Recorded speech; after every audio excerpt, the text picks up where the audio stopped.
Hello everyone and welcome to my review of Mowgli the Legend of the Jungle. In this movie, of course, it's the second film installment of Andy Serkis directing films. He started with last year's Breathe, and now continuing on with this year's Netflix movie of Mowgli Legend of the Jungle, which is directed by, of course, the legendary mocap man himself, Andy Serkis, one of my favorite actors of all time.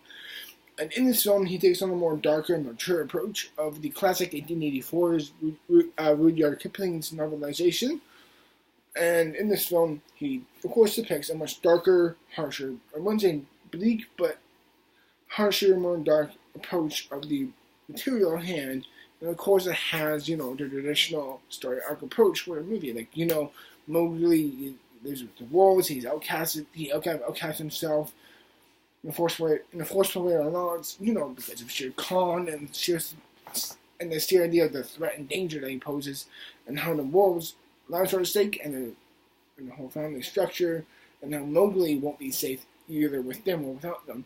So he isolates himself, and hoping for the best for what will happen. And I'm gonna say this: I found myself in the small minority of really loving this movie, and I mean that. I found myself really adoring the movie. I thought this movie had excellent effects for the most part. It's nowhere near as good as the 2016 Jungle Book movie because that actually had a much bigger budget. That film being an actual big release and probably getting a greater budget because Jon Favreau directed it. But what really makes, in my opinion, this movie stand on its own unique two legs. I think that's a pun. But what really makes this movie stand out, in my opinion, is the idea of this film breaking away from the traditional mold of being a PG, fun, lighthearted musical movie that which it originally was. From the Disney film, excluding the Chuck Jones animated movie from the 70s. But the Disney version and Jungle Book, ultimately, as much as I loved that Jungle Book, I will say from a narrative and story standpoint, from a narrative and story structured standpoint, it played it relatively safe, but I feel this movie might just isolate too many people, but I feel like the risk is at high reward when you see the final product. It's just so dynamic, unique, and it really allows itself to stand up apart because it does so take on such a more mature approach.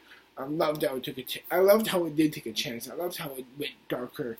There's moments where I went, oh my god, they actually did that? Like, if this movie was, shown to be, a kid's movie for the family, there's some stuff where even I was like, that's fucked up. But I really felt like it walked on a fine balance of not isolating, and it may do it for some people, but I felt like someone for me who really wanted a fresh approach, who really wanted a more accurate representation to the book. No songs, no cutesy animals, no chilled out Bill Murray doing Baloo. It just took itself more seriously, and I allowed the voices in this movie. You got Kate Blanchett as Khan the Snake. You got Benedict Cumberbatch as Shere Khan, who's amazing. I love how he just revels in this devilish, deeper connoisseur type of voice. Yes, how has you grown? He's become kind of like today's Peter Cushing. He's so brilliantly ideal for a villain. If there's in Star Trek, Middle Earth, and this, and in the kind of as a hero in Lord of the Rings and King Kong and all his other movies, he's I'm now talking about Andy Serkis, but Benedict Cumberbatch just has so much fun and relishes in the role. He's just so dynamic and investing and fun to watch. We got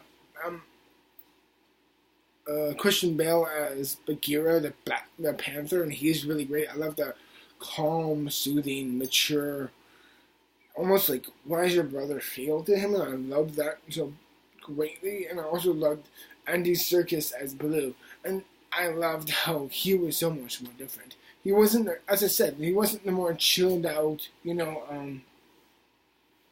Murray version.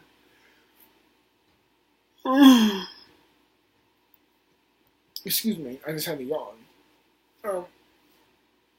It wasn't like the mature version of Perch in this film, but it felt more regal, more of like a military leader of like really wanting to form Mowgli and the other wolves into the next wolf pack that can help support and become like the frontline soldiers for the wolf family. And I loved how he wanted to reinstate that. More of a military person. I wasn't military, but more of a sergeant feel to him.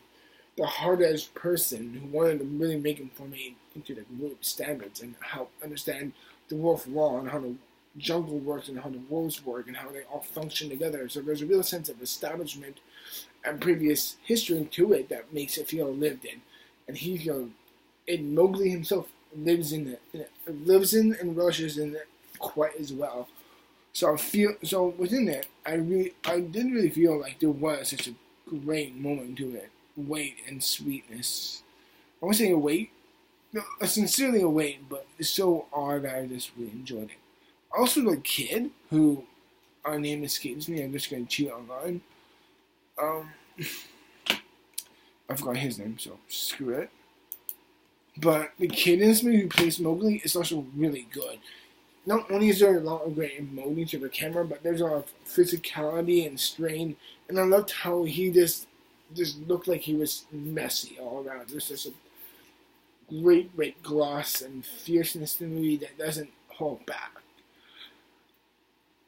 And for me, it really not only walked the fine line of being a good mix of visually looking beautiful with great cinematography and great effects and the effects and all of that, but it helped balance it out with more of the darker themes, the darker lighting, and the darker moments that really made it stand on its own two legs. For me, the movie really found a great sense of balance within itself, and to me, it helped really instate the idea of this is a new, mature approach.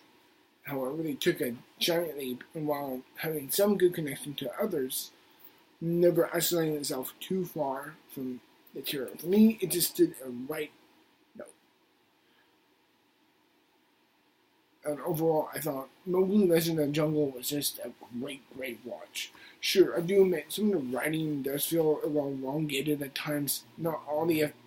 I do think Cate Blanchett is a little bit too distracting as a vocal choice as Kaa. She doesn't have the same smoothness to her as Kate, as I hate to compare it to the Jungle Book, but Scarlett Johansson's version does.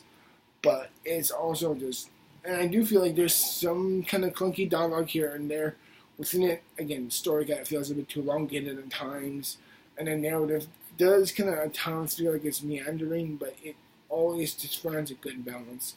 And for me, it really struck a good chord to me.